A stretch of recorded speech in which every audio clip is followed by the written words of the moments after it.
जय जगन्नाथ सांग मैंने राधे राधे।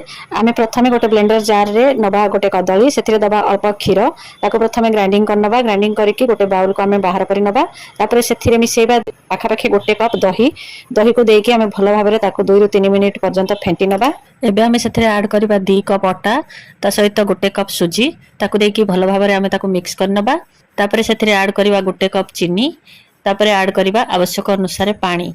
आम सब को भल भाव में मिक्स करवा जमती कि से कौन सी लम्प्स रही चीनी सब मिक्स हो देखो यही कंसिस्टेंसी आमको रखा पड़ो बेसी पतला करें कि बेसी मोटा रखे देखो एबे आमर बैटर रेडी हो जाए। आम ऐड करवा बर्तमान आधा चामच बेकिंग सोडा आउ 1/4 स्पून दबा खाइबा सोडा ता सहित आधा चामच देजी वैनिला एसेंस आ सहित किछि टूटी फ्रूटी देकी ताको आमे गोटे डायरेक्शन रे 1 ରୁ 2 मिनिट पर्यंत भल भाव में मिक्स करनबा।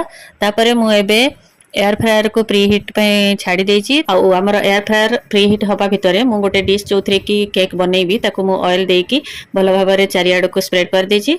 आपण माने चाहिए ताको ओवन रे मध्ये बनै परिबे गैस रे मध्ये बनै परिबे।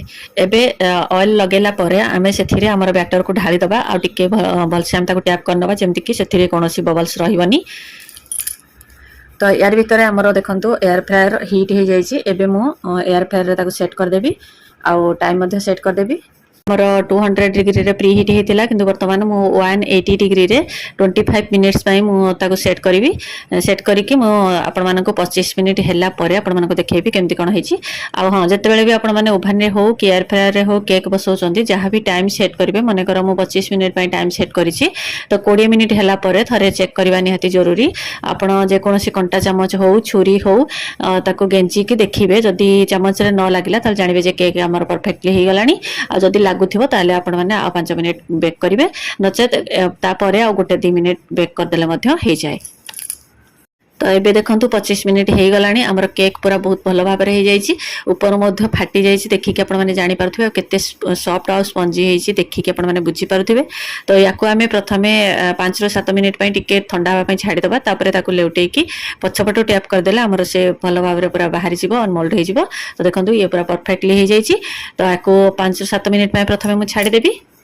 एबे देखंतु मु ताको उल्टे की टैप कर नउची तो से बाहरी पड़िबो बहुत भलो भाबरे बाहरी जीवो सेतिरु।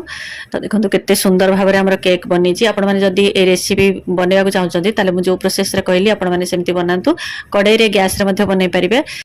तो आज रो वीडियो जदी आपण मानको भलो लागि थाए त लाइक शेयर सब्सक्राइब करबा को भूलिबेनी। पुणी देखा आवे को नवा व्लॉग्स रे से पर्यंत रहउची। जय जगन्नाथ राधे राधे।